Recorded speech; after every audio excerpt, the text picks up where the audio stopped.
జన్మించారు.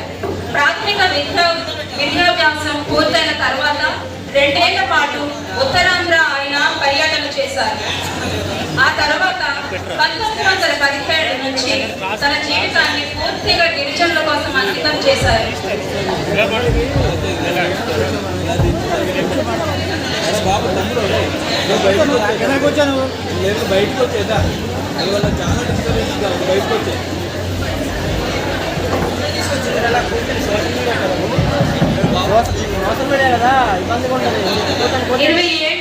ఇరవై ఏళ్ళు నిండకుండానే అల్లూరి అడవి బాట పడ్డారు.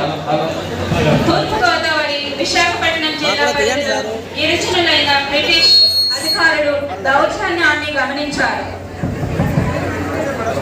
సామాన్య గిరిజనులైన చిత్రహింసలను పెడుతున్న కాంట్రాక్టర్లు, వడ్డీ వ్యాపారాలు ధోరణిని పరిశీలించిన అల్లూరి ఉద్యమాన్ని స్వీకారం 1917 నుంచి 5 ఏళ్ల పాటు గిరిజనుల సమస్యలను పరిశీలించి వారందరికీ సంఘటితం చేసేందుకు ప్రయత్నం చేశారు.